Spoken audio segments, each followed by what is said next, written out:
Welcome to our channel. Today we how to back up your Adobe Stock downloads for reuse, beginner guide step by step clearly. To back up your Adobe Stock downloads for future reuse, start by accessing your Adobe Stock account. Log in using your Adobe ID and password. Navigate to the Your Library section in your account dashboard. Here, you will see all of your downloaded assets. Select the files you wish to back up by checking the corresponding boxes. You can choose multiple files at once for bulk downloading. Click on the Download button to save these selected files to your device.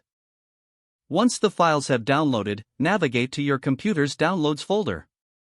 Create a dedicated folder for your Adobe Stock assets to keep them organized. Move the downloaded files into this newly created folder. For added security, consider backing up this folder to an external hard drive or cloud storage service. Popular options for cloud storage include Google Drive, Dropbox, and OneDrive. Simply upload your files to the chosen cloud service by dragging the folder into the browser window or using the upload function. Verify that the files have been successfully uploaded to ensure they are safe. It's also a good practice to regularly check on your backups to confirm everything is intact. You can retrieve these files anytime without needing to re-download them from Adobe Stock. This method helps ensure your work remains secure and accessible for future projects. By following these steps, you'll maintain a reliable backup of your Adobe Stock downloads. If the page does not load, refresh the browser or try again in a private or incognito. Make sure you are using the correct email address, then retype it carefully to avoid small typos. If your password is not accepted, use the reset option and create a new strong password you can remember. Check your spam folder for verification or security emails, then complete any requested confirmation steps.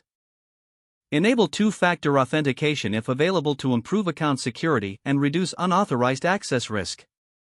After signing in, review your profile details so your contact information and settings are accurate and current. If you see an error message, note it down and try again after restarting your device and internet connection. Log out when you finish, especially on shared devices, to keep your account and payment information secure. If the page does not load, refresh the browser or try again in a private or incognito window. Make sure you are using the correct email address, then retype it carefully to avoid small typos. Don't forget to like this video and subscribe to our channel for more step-by-step tech guides.